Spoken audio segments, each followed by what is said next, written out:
अनंतकोटी ब्रह्मांड नायक राजाधिराज योगीराज प्रब्रह्म श्री संत सद्गुरू ब्रह्मांड नायक बाळूमामांच्या नावानं चांग भलं, हलसिद्धनाथांच्या नावानं चांग भलं. नमस्कार प्रेमळ भक्तांनो. मामा म्हणतात, माझ्या बाळा, गाढ झोपेतही हृदयाचे स्पंदन चालू राहणे, श्वास चालू राहणे, पचनक्रिया चालू राहणे, खाल्लेल्या अन्नाचे रक्त निर्माण होणे, पृथ्वी तलावर पाणी निर्माण होणे, शरीरांतर्गत सर्व इंद्रियांनी शिस्तपूर्वक कामे करणे, अंतराळातील प्रत्येक ग्रह गोलांनी ब्रह्मकक्षा सांभाळणे, फुलामध्ये सौरभ निर्माण होणे, बीजामधून वृक्ष निर्माण होणे, पिलांसाठी आधीच चाऱ्यांची सोय निर्माण होणे, एवढ्याशा स्वरयंत्रातून अब्जावधी वेगवेगळे ध्वनी निर्माण होणे, 2 डोळे, 2 कान, 1 नाक, 2 ओठ यातून निर्माण होणाऱ्या अवयवातून एवढ्या विविधता निर्माण होणे, मेंदूमध्ये लक्षावधी आठवणी मुद्रित होणे, एकदा चालू झालेले हृदय 100 वर्षेसुद्धा दिवस रात्र अविश्रांत स्पंदन राहते, बोललेल्या स्वरांचे ऐकणाऱ्याच्या मेंदूत बरोबर अर्थ उमजणे, सर्वत्र परमेश्वराची सत्ता जाणते. परमेश्वर पाहायचा नाही, परमेश्वर ऐकायचा नाही, फक्त असा अनुभवायचा आहे. अहंकार सोडून, निगर्वी होऊन आणि निशंकपणे. मामा म्हणतात, जयाच्या बळे चालतो हा पसारा, जयाच्या बळे चालतो हा पसारा, नमस्कार त्या ब्रह्मतत्वा अपारा, नमस्कार त्या ब्रह्मतत्वा अपारा. बोला जय बाळूमामा. भक्तांनो, अशाच प्रकारचे बाळूमामांचे भावनिक, प्रेरणादायी आणि महत्त्वपूर्ण संदेश ऐकण्यासाठी आत्ताच आपल्या भक्तिमय चॅनलला सबस्क्राईब करा आणि कमेंटमध्ये बाळूमामांच्या नावाचा जयघोष करायला विसरू नका. भक्तांनो, चैत्रशुद्ध श्रावण मास आहे, श्रावण महिना चालू आहे आणि बाळूमामासुद्धा आपले शिव अवतारी, शेष अवतारी आहेत. म्हणून या श्रावण महिन्यामध्ये संकल्प करा, दररोज आपले भक्तिमय संदेश ऐका आणि विश्वास ठेवून भक्तांपर्यंत शेअर करा. चला तर मग भक्तांनो, आजच्या दैवी संदेशामध्ये बाळूमामा आपल्याला काय सांगत आहेत ते नीट लक्षपूर्वक ऐकूया. भक्तांनो, आजच्या दैवी संदेशामध्ये मी एक तुम्हाला सुंदर अशी कथा सांगणार आहे. त्या कथेचं नाव आहे भक्तीची शक्ती. भक्तांनो, एका गावामध्ये सूद नावाचा एक माणूस राहत होता. तो माणूस चुकीच्या लोकांच्या संगतीत राहिल्याने तो डाकू बनला होता. तो लोकांना मारायचा, त्रास द्यायचा, अनेकदा लोकांचे पैसे लुटायचा. एके दिवशी हा डाकू जंगलातून रस्त्याकडे जात असताना अचानक त्याला कोब्रा सापांची जोडी त्या डाकूच्या वाटेवर आली. दरोडेखोराला पाहताच सापांनी स्वतःचा बचाव करण्यासाठी फणा पसरवला. तो डाकू घाबरतो आणि आपली बंदूक त्या सापांकडे दाखवतो. हे पाहून साप चिडतात आणि त्या डाकूवर हल्ला करतात. आपला जीव वाचवण्यासाठी डाकू 2 पावले मागे सरकतो आणि नागावर गोळी झाडतो. हे पाहून साप दरोडेखोरावर हल्ला करतो, म्हणजेच त्या डाकूवर, आणि दरोडेखोरांच्या बंदुकीला चिटकून बसतो. दरोडेखोर आपली बंदूक दूर फेकून तेथून पळून जातो. पळत पळत दरोडेखोर रस्त्यावर पोहोचतात. पलीकडे त्याच वाटेने एक महिला आणि तिच्यासोबत तिचा 11 वर्षाचा मुलगा होता. दोघेही घराकडे जात होते. तेवढ्यात तो डाकूही तिथे येतो. दरोडेखोरांना पाहून आई आणि मुले घाबरतात. दरोडेखोर महिलेच्या जवळ जातो आणि तिच्या कोरड्या गळ्यातील सोन्याचा हार जबरदस्तीने खेचून घेतो. आता ती महिला तिचा आणि तिच्या मुलाचा जीव वाचवण्यासाठी त्या डाकूकडे दयेची याचना करते. पण हा दरोडेखोर इतका उग्र स्वभावाचा होता की तो ज्याला लुटायचा त्याला अनेकदा मारायचा. त्यामुळे महिलेच्या बोलण्याचा दरोडेखोरावर काहीही परिणाम झाला नाही आणि त्याने तिच्यावर धारदार चाकूने वार करून तिला गंभीर जखमी केले. हे पाहून मुलाला राग येतो आणि तो दगड उचलून दरोडेखोराच्या डोक्यात मारतो. दरोडेखोराच्या डोक्यातून रक्त वाहू लागते. दरोडेखोर त्या मुलालाही चाकूने मारतो आणि तेथून पळून जातो. आरडाओरडा ऐकून आजूबाजूचे गावातील लोक तेथे पोहोचले आणि तात्काळ त्यांनी महिलेला आणि मुलांना डॉक्टरांकडे नेले. आई आणि मुलगा दोघेही बचावले. दुसऱ्या दिवशी बाजूने डाकू फियावरून जंगलाच्या दिशेने पळत सुटतो. खूप थकल्यामुळे तो तिथेच विसावायला लागतो, विश्रांती घ्यायला लागतो. तर दुसरीकडे दरोडेखोरांचा पाठलाग करत असलेला साप त्या डाकूपर्यंत पोहोचतो. नाग आणि नागिन आपल्या शत्रूंचा चेहरा कधीही विसरत नाहीत. डाकू झोपला आहे आणि इथे सापाने आपल्या सर्पाच्या मृत्यूचा बदला घेत त्या डाकूच्या पायाला चावा घेतला. वेदनेने रडत असताना डाकू मरतो. चित्रगुप्त आणि यमराज यमपुरीत बसून हा सारा प्रकार पाहत होते. डाकूचा मृत्यू होताच यमलोकातून यमाचे दूत डाकूच्या आत्म्याला पृथ्वीवर नेण्यासाठी येतात. तो डाकूचा आत्मा यमलोकात घेऊन जातो. यमलोकात चित्रगुप्तजी आपल्या पुस्तकात डाकूने केलेल्या सर्व कृत्यांचा आणि पापांचा लेखाजोखा पाहून त्याला त्याच्या पापाची शिक्षा देतात. दरोडेखोराच्या आत्म्याला अनेक छळ केले जातात. यानंतर चित्रगुप्त त्या डाकूच्या आत्म्याला सांगतात की ज्या 11 वर्षाच्या मुलास तू चाकूने मारले आहेस, त्याच्या पापाची शिक्षा भोगण्यासाठी तू पुन्हा पृथ्वीवर जन्म घेशील आणि एका पुरोहिताच्या घरी राहशील. फक्त 11 वर्ष जगा. दुसरीकडे एका गावात एक पंडित राहत होता, ज्याच्या पत्नीला 10 वर्षापासून मूल नव्हते. पंडित हे भगवान भोलेनाथांचे परम भक्त होते. ते दररोज भोलेबाबांची पूर्ण भक्ती आणि श्रद्धेने पूजा करायचे. याशिवाय ते गरिबांना आणि साधू संतांना भोजनही देत असत. एके दिवशी भगवान शंकर पंडितांच्या खऱ्या भक्ती आणि सत्कर्मावर प्रसन्न होऊन पंडिताला दर्शन दिले. भगवान शंकराचे दर्शन घेतल्याने पंडितला खूप आनंद झाला. भगवान शंकर म्हणतात, मी तुझ्या खऱ्या भक्तीवर प्रसन्न झालो आहे. तुला काय वरदान द्यावे ते सांग. पंडित पुत्राची मागणी करतात. भगवान शंकर अंतर्यामी होते. पंडित कोणते वरदान मागणार हे त्यांना भूतकाळातील आणि भविष्यकाळापासूनही माहीत होते. म्हणूनच पंडितांना पुत्र देण्याचे वरदान देण्याआधी तो सांगतो की हा मुलगा फक्त 11 वर्ष जगेल. याचं आयुष्य फक्त 11 वर्षाचं असेल आणि नंतर तो मरेल.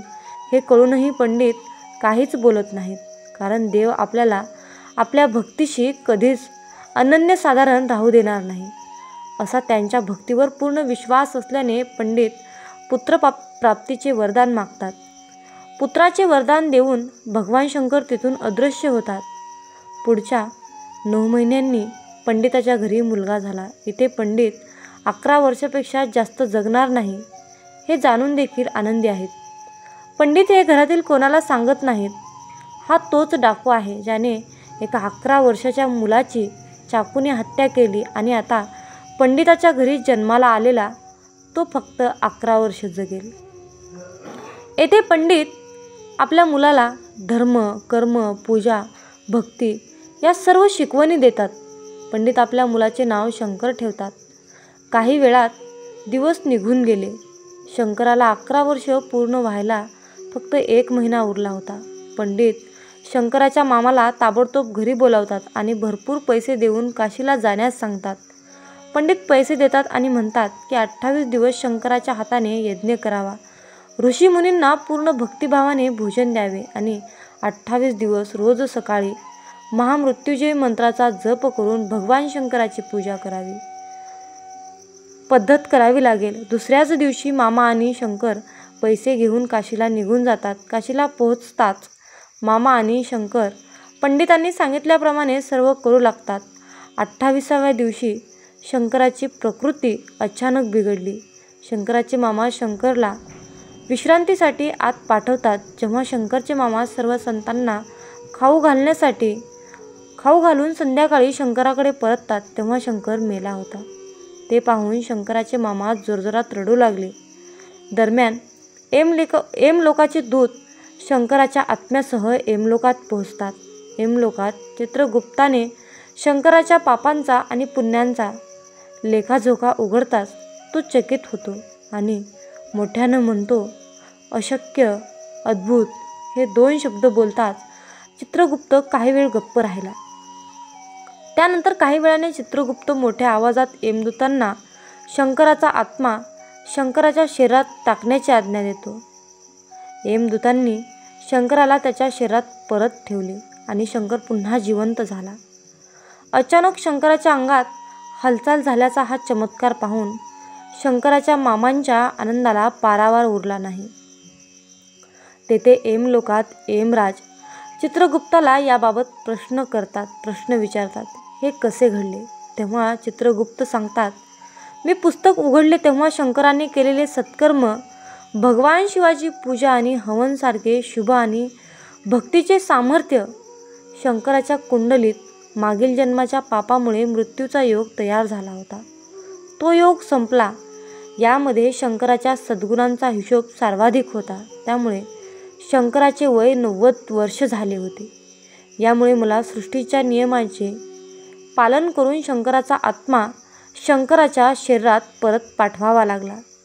इकडे शंकराचे मामा पूर्ण आनंदाने डोळ्यात आनंदाश्रू घेऊन घरी पोहोचतात. त्यामुळे शंकराचे वडील शंकराला जिवंत पाहून इतके आनंदित होतात की जणू त्याला नवीन जीवन मिळाले आहे. मग शंकर सर्वांना त्या सर्व गोष्टी सांगतात. यमलोकात त्याचे काय झाले हे ऐकून सर्वांची देवावरील श्रद्धा वाढली. एवढे बोलून ब्रह्माजी आपली कथा संपवतात. आता नारदजींना त्यांच्या सर्व प्रश्नांची योग्य उत्तरे मिळाली असतील तर या कथेतून खूप काही शिकायला मिळते. जर तुम्हाला तुमच्या जीवनाचा उद्धार हवा असेल तर नेहमी परमेश्वराची उपासना करा. निस्वार्थीपणे लोकांची सेवा करा. वाईट कर्म कधीही करू नका. म्हणून मामा आपल्याला आयुष्यामध्ये नेहमी सांगत असतात, माझ्या बाळा, आयुष्यामध्ये कुणालाच घाबरू नकोस. कुणासमोर हात पसरू नकोस. आयुष्यामध्ये घाबर ते फक्त कर्माला घाबर. माझ्या बाळा, आयुष्यामध्ये ईश्वराला घाबरण्याची तुझी मुळीच गरज नाही. गरज आहे ती फक्त कर्माला घाबरण्याची. कारण बाळा, कर्म हे एक असं आहे ज्यावेळेस नियती हिशोब करते त्यावेळी तिथे नियतीसमोर कुणाचाही वशिला चालत नाही. म्हणून हे लक्षात ठेव.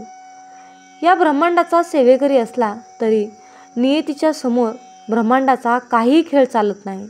हे लक्षात ठेवून नेहमी कर्म करत राहा.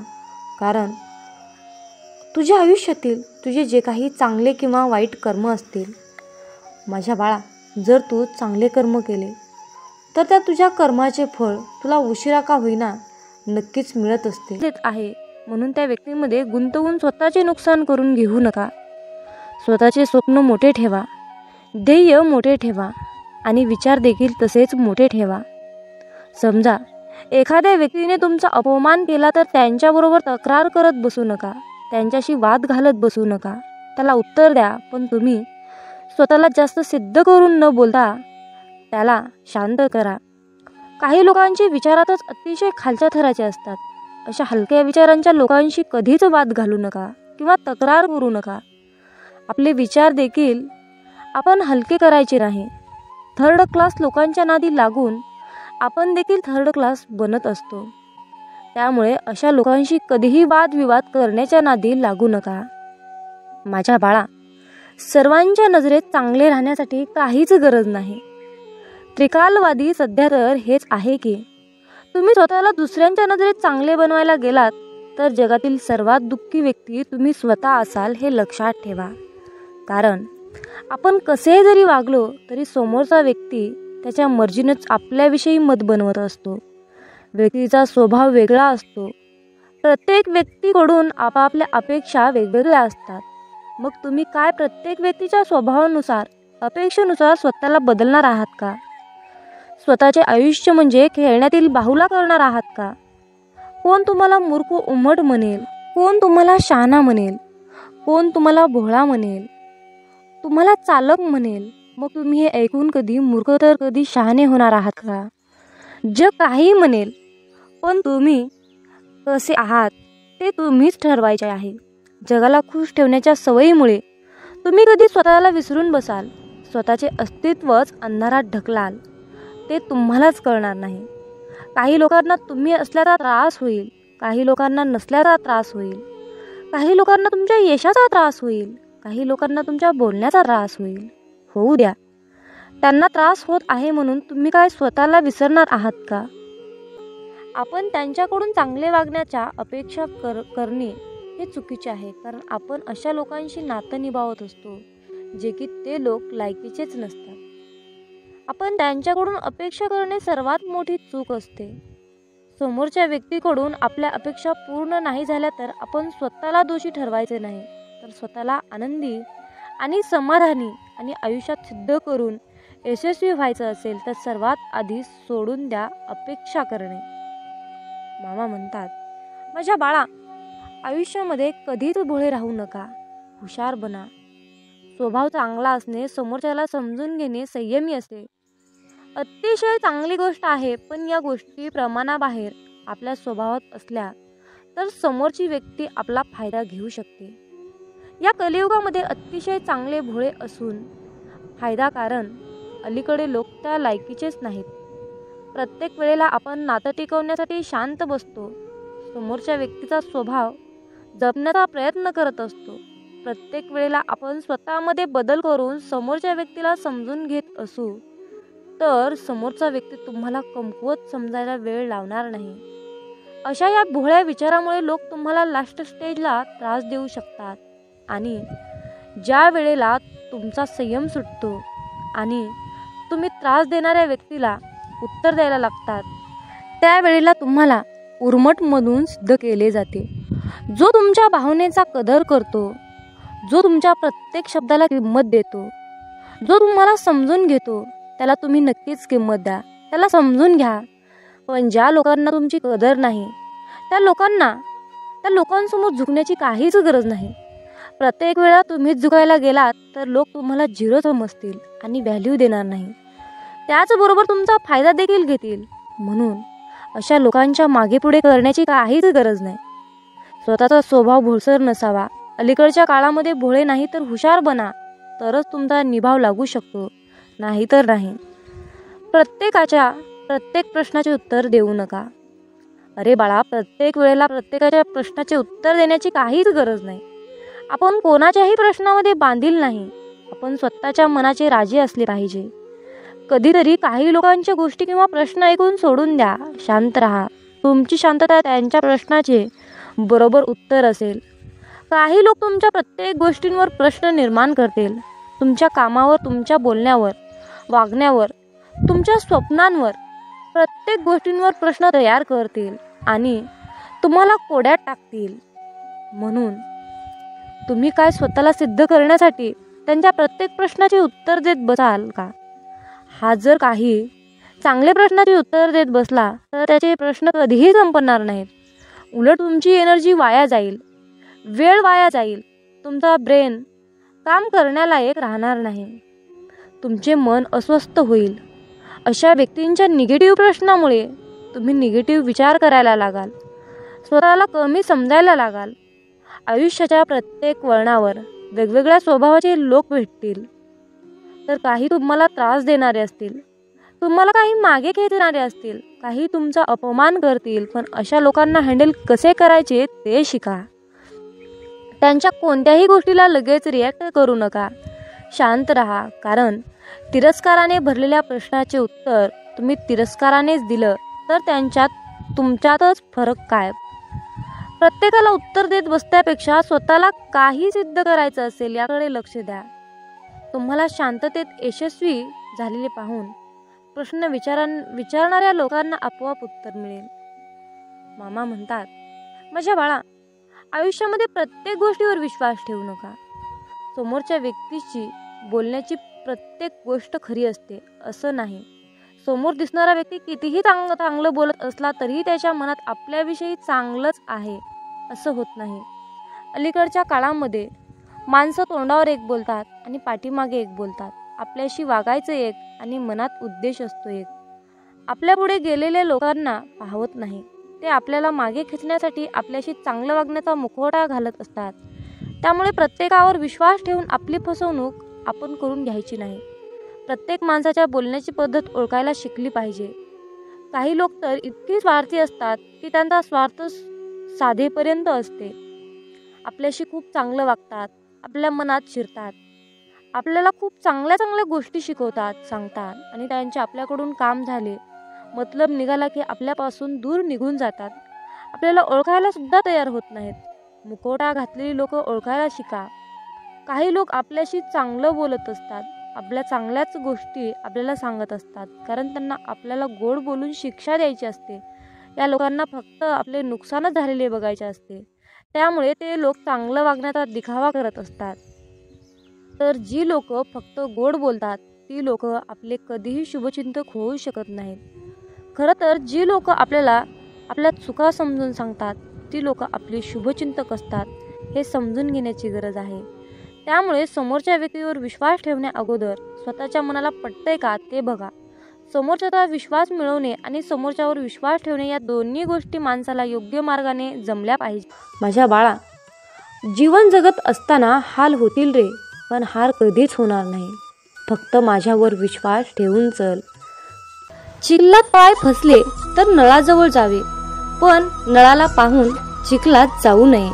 त्याचप्रमाणे जीवनात वाईट परिस्थिती आली तर पैशाचा वापर करावा, परंतु पैसा पाहून वाईट काम करू नये. म्हणूनच म्हणतात, समजून घ्यावे जीवनाचे बारकावे, समजून घ्यावे जीवनाचे बारकावे, अंधार तिथे दीप पाजळावे, अंधार तिथे दीप पाजळावे. मित्रांनो, या आयुष्याकडे बारकाईने लक्षपूर्वक पहा. जिथे अंधार दिसेल तिथे दिवा लावण्याचा प्रयत्न करा. तुमच्या सुद्धा आयुष्यामध्ये मामा नक्कीच प्रकाश टाकतील, यात काही शंकाच नाही. अरे बाळा, आमची साथ मिळवण्यासाठी तुझं अंतर्मन शुद्ध आणि निर्मळ ठेव. मग तुझ्याकडे कोणी वाईट नजर टाकेल, तुला त्रास देण्याचा प्रयत्न करेल, त्यास आम्ही पाहून घेऊ. बाळूमामांचा हा आशीर्वाद प्राप्त करण्यासाठी आत्ताच आपला हा संदेश शेअर करा आणि बाळूमामा, माझा तुमच्यावर पूर्णपणे विश्वास आहे असे टाईप करा. जीवनात तुम्ही स्वतःला जितकं सुखी समजाल तितकंच सुखी राहाल. आपल्याविषयी वाईट बोलणारे बरेच लोक असतात, पण त्यांच्याकडे लक्ष द्याल तर विखुरले जाल. मन शांत ठेवून पुढे जाल तर जीवनात नक्कीच यशस्वी व्हाल. कर्म असं एक रेस्टॉरंट आहे की तिथं ऑर्डर देण्याची गरज नाही. तिथं आपल्याला तेच मिळतं जे आपण शिजवलेलं असतं. जीवनात एखाद्याला सोडून जाताना मागे फिरून पाहावंसं वाटलं तर पुढे जाऊच नये.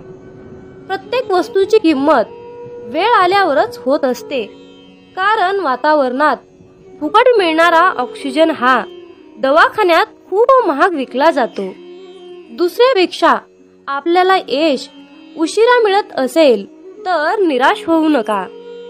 हा विचार करा की घरापेक्षा राजवाडा तयार व्हायला जास्त वेळ लागतो. दगडामध्ये एक कमतरता आहे की तो कधीच वितळत नाही, पण एक चांगुलपणा आहे की तो कधीच बदलत नाही. जीवनात एका ठराविक वयानंतर आपल्याला पेन्सिलच्या ऐवजी पेन दिले गेले. त्याचं कारण हेच आहे की हे आपल्या लक्षात आले पाहिजे.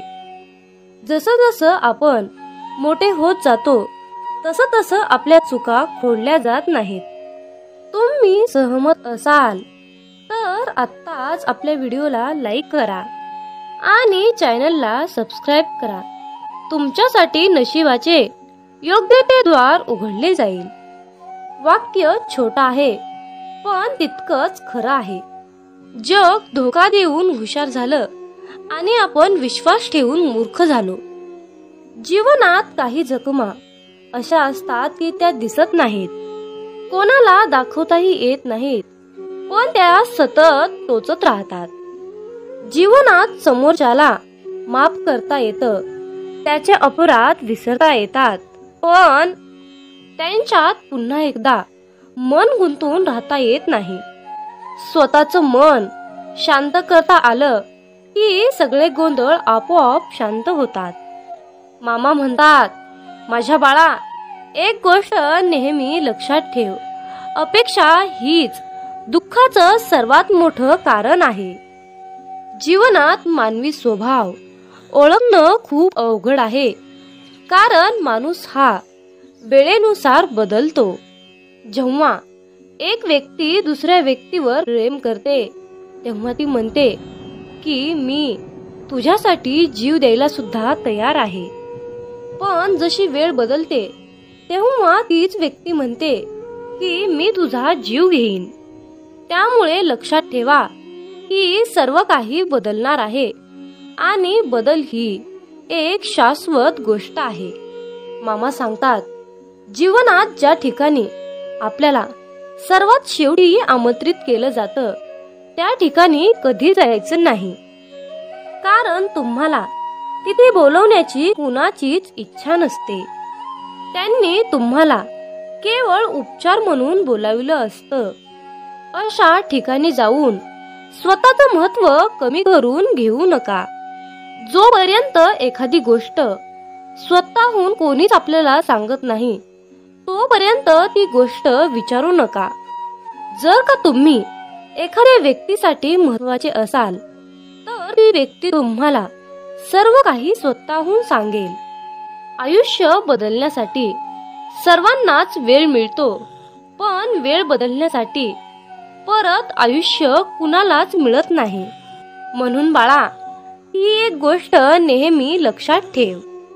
संघर्ष करणारा माणूस हा नेहमी एकटाच असतो, पण यशस्वी माणसाच्या पाठी सारं जग उभा असतं.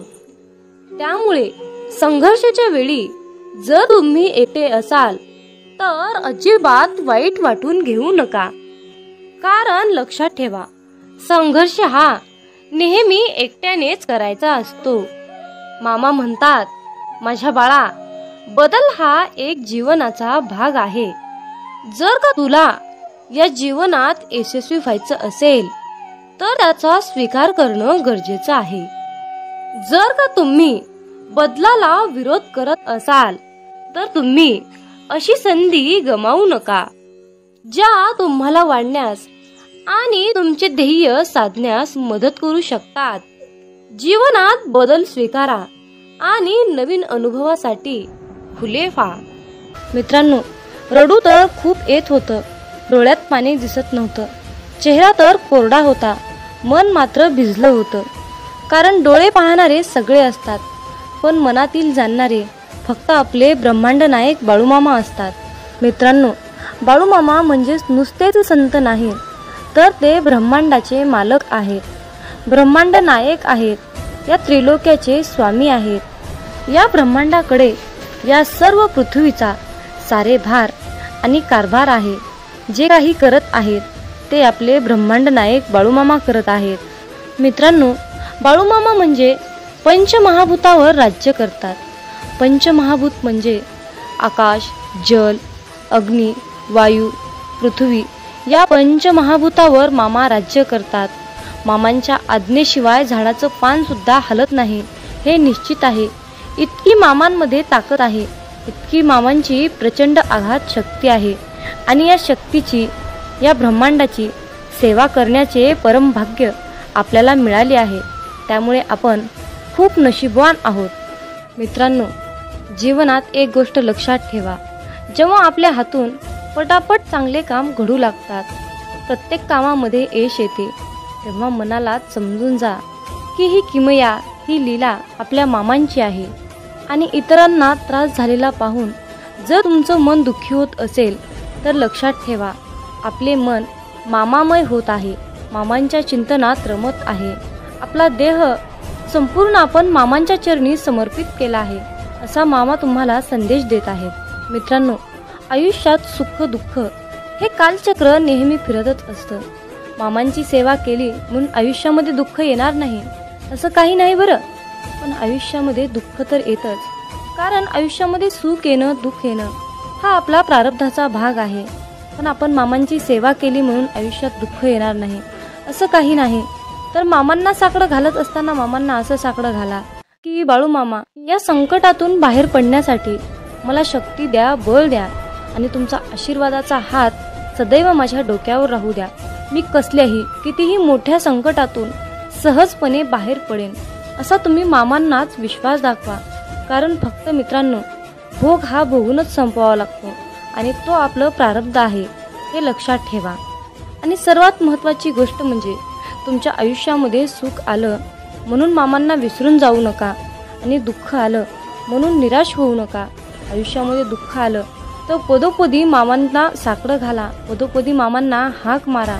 मामा सदैव तुमच्यासाठी कसल्याही वेळी कितीही संकटाच्या काळी मामा तुमच्यासोबत आल्याशिवाय राहणार नाहीत हे लक्षात ठेवा आणि मामांवर तितकाच अटळ विश्वास ठेवा. मामा म्हणतात, माझ्या बाळा लक्षात ठेव, तू चांगलं काम करताना मी तुझ्या सोबत आहे आणि तू वाईट काम करताना मी तुला पाहत आहे. तुम्हाला ही प्रचिती तेव्हाच मिळेल जेव्हा तुम्ही मामांचे नामस्मरण कराल. आयुष्यात एकदा इतका मोठा पाऊस पडावा की माणसातील इगो, अहंकार पूर्णपणे वाहून जावा. आयुष्यात एकदा इतकं कडक ऊन पडावं की जवळच्या सावलीचं महत्त्व कळावं आणि ते महत्त्व कळाल्यावर आपल्या जीवनाचं महत्त्व कळावं. आयुष्यात पुन्हा एकदा शाळा अशी भरावी की प्रत्येकाला प्रत्येकाचे बालपण कायम लक्षात राहावे. आणि आपण शाळा शिकत असताना भरपूर काही अनुभव घेतो आणि त्यातून पुढे प्रेरणादायीने पुढे शिकत जातो आणि मग मोठेपणी सर्व काही आपल्याला प्राप्त करून घेण्यासाठी त्या सर्व गोष्टी आठवाव्या लागतात. आयुष्यात असे जगावे की आपले जगणे पाहून इतरांना सुद्धा जगण्याची मोज कळाली पाहिजे, जीवनाचे महत्त्व कळाले पाहिजे. मामा सांगतात, माझ्या मुला, आयुष्यात जर तू माणसं ओळखायला शिकलास तर तुला आयुष्यामध्ये यशस्वी होण्यापासून, श्रीमंत होण्यापासून कोणीही वाचवू शकणार नाही किंवा कोणीही अडवू शकणार नाही. जीवनात माणसं ओळखणे हा सर्वात मोठा आणि कठीण मुद्दा आहे. जेव्हा तुम्ही माणसं ओळखायला शिकाल तेव्हाच तुमचं आयुष्य प्रगतीच्या दिशेने वाटचाल करेल. मित्रांनो, आयुष्यात स्वप्न पाहणे हे सुद्धा तितकेच महत्त्वाचे आहे. भूतकाळात फिरता येतं, भविष्यात डोकावता येतं आणि आपण पाहिलेले स्वप्न अपूर्ण राहिल्यास आपलं मन निराश होतं आणि वाचा बंद होते. मित्रांनो, आयुष्यात जर तुम्ही भगवंताचे नामस्मरण सोडले तर तुमच्या जीवनाला काहीही अर्थ उरणार नाही. म्हणून कसलीही परिस्थिती आली तर भगवंताचे नामस्मरण सोडू नका. मित्रांनो, संकल्प ही खूप मोठी शक्ती आहे. जर तुमची इच्छा खूप कठोर, मनापासून आणि प्रबळ असेल तर संकल्प ती इच्छा तुमची स्वतःकडे खेचण्याचा प्रयत्न करतो. मित्रांनो, मामा म्हणतात, आयुष्यात आनंद देणाऱ्या माणसांना आशीर्वादाचं व्याज मिळत असतं आणि वेदना देणाऱ्या माणसांना तळतळाटाचे हप्ते भरावे लागतात हे लक्षात ठेवा. म्हणून मामा म्हणतात, जर तुम्ही एखाद्याला हसवलं, जी व्यक्ती आयुष्यामध्ये खूप दुःखी आहे, जीवन जगण्याची अपेक्षा त्याने सोडली आहे आणि तुम्ही जर त्याला या सुंदर छोट्याशा जीवनाचे महत्त्व समजावून सांगितले, त्याच्या चेहऱ्यावर तुम्ही हास्य आणून ठेवलं तर तुम्हाला आयुष्यामध्ये वेगळं पुण्य कमवण्याची गरज नाही हे लक्षात ठेवा. परंतु त्याच उलट जर तुम्ही एखाद्याबद्दल वाईट बोलत असाल, एखाद्याचे वाईट चिंतत असाल, एखाद्याचे काहीतरी आयुष्य धोक्यात आणत असाल, एखाद्याचे नुकसान करत असाल, एखाद्याला खूप त्रास देत असाल, एखाद्याचे बोलून त्याचे मन दुखावत असाल तर तुम्हाला आयुष्यामध्ये कधीच तुमच्यावर मामांची कृपा होणार नाही हे लक्षात ठेवा. जर तुम्ही कुठल्याही कामामध्ये अप्रामाणिकपणा, चोरी करणे, लबाडी करणे, कुणाला तरी त्रास देणे, जर तुम्ही असं करून माझ्याकडे प्रार्थनेची, इच्छेची अपेक्षा करत असाल तर माझा आशीर्वाद तुला कधीही प्राप्त होणार नाही हे लक्षात ठेव. म्हणून कुठलंही काम करत असताना त्या कामामध्ये प्रामाणिकपणा ठेव. तू 4च पैसे कमव, पण प्रामाणिकपणे अगदी कष्टाचे कमव. तुझ्या आयुष्यातील दुःख, त्रास, वेदना, संकट, इडापिडा जे काही साडीसाती आहे ती सर्व नष्ट करण्यासाठी मी तुझ्या पाठीशी समर्थ आहे. फक्त तू इतरांचे हितचिंतक, इतरांचे जनकल्याण करण्याचा संकल्प माझ्यासमोर घे. आयुष्यात मी तुला कशाचीही कमी पडू देणार नाही. मामा म्हणतात, माझ्या मुला, जर मी तुला एका गरीब व्यक्तीमध्ये, मुक्या प्राण्यामध्ये दिसलो नाही तर मुला, मी तुला आयुष्यात कधीच दिसणार नाही रे, पण जर मी तुला मुक्या प्राण्यात दिसलो, गरिबात दिसलो, वृद्ध व्यक्तीमध्ये दिसलो, निराश व्यक्तीमध्ये मी तुला दिसलो, तर माझा आशीर्वाद सदैव तुझ्या पाठीशी राहील रे मुला. म्हणून तर जीवन जगत असताना मुक्या प्राण्यांच्या भावना कळायला पाहिजेत. वृद्ध व्यक्तींना मदत केली पाहिजे, तहानेला भुकेला ओळखता आला पाहिजे, गोरगरिबांना दान केले पाहिजे. जर तुम्ही असे कराल तर बाळूमामांचा आशीर्वाद सदैव तुमच्या पाठीशी राहील. आणि त्याचबरोबर मामांकडे प्रार्थना करत असताना अगदी सर्वांसाठीच प्रार्थना करा. मामांना म्हणा की हे ब्रह्मांड नायक बाळूमामा, आधी सर्वांचं कल्याण करा, सर्वांचं चांगलं करा, सर्वांच्या इच्छा पूर्ण करा आणि मग शेवटी सर्व सुखी असल्यानंतर माझ्या इच्छा पूर्ण करा. आयुष्यात यशस्वी होण्यासाठी मला तुम्ही मार्गदर्शन द्या, योग्य मार्गावर जाण्यासाठी मला तुम्ही सद्बुद्धी द्या. अशा प्रकारे बाळूमामांना तुम्हाला प्रार्थना करायची आहे. आणि जर तुम्ही बाळूमामाकडे प्रार्थना केली की बाळूमामा माझंच कल्याण करा, माझ्याच इच्छा पूर्ण करा, माझंच सर्व काही व्यवस्थित राहू द्या असं म्हणाल तर तुमच्या इच्छा कधीच यशस्वी होणार नाहीत आणि आयुष्यात तुम्ही कधीही श्रीमंत बनणार नाही. हे लक्षात ठेवा. हा बाळूमामांच्या सेवेचा, हा ब्रह्मांडाचा नियम आहे. हे आजच्या दैवी संदेशातून तुम्हाला हेच सांगणं अत्यंत गरजेचं होतं.